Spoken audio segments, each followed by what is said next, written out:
Obsaansi gaddaa yaa Waaqa jiraata hojiin kee hundumtuu adeemsaanii goofta cubbuu kan koodhistee gaarii kiyyaa laalta galata keen farsa maraayyuu naaf gutta. Obsaansi gaddaa yaa Waaqa jiraata hojiin kee hundumtuu adeemsaanii goofta cubbuu kan koodhistee gaarii kiyyaa laalta galata keen farsa maraayyuu naaf gutta.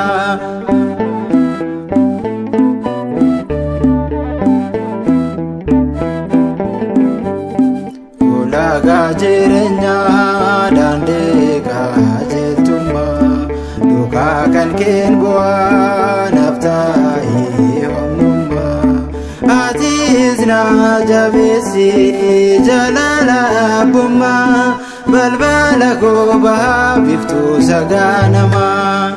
Obsaansi gaddaa yaa Waaqa jiraata hojiin kee hundumtuu adeemsaanii goofta cubbuu kan koodhistee gaarii kiyyaa laalta galata keen farsa maraayyuu naaf gutta.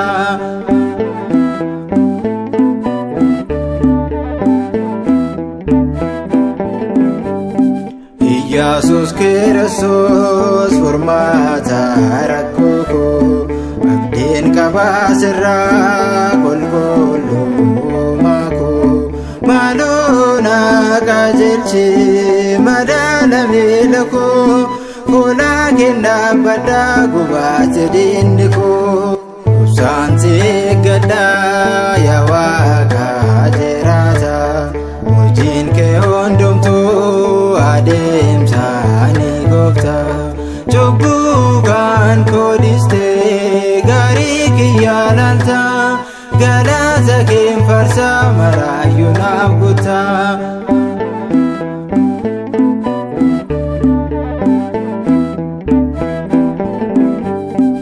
Addunyaa kanarraa martinuu qormaata sumaa filannoon koo cinaa koo dhaabbata sotumaan siigaa seenaa koo jijjiirta mana kee keessatti qabdee na eeggatta.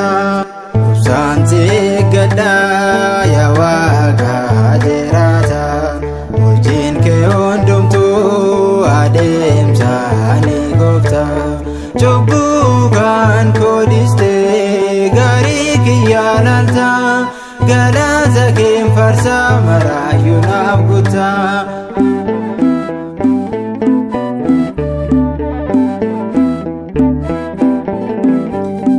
Gedeera koo kadhee gammachuu jijjiirte warreen na dhiibbisaan fuutee narraa hiite gaddaa keessa kooti bilisa na goote garaa keet na fidde laphee koo boojite.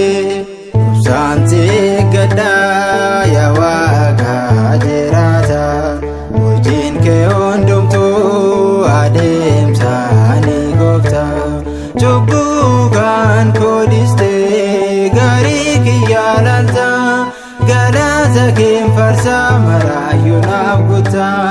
Obsaansi gaddaa yaa Waaqa jiraata hojiin kee hundumtuu adeemsaanii goofta cubbuu kan koodhistee gaarii kiyyaa laalta galata keen farsa maraayyuu naaf gutta.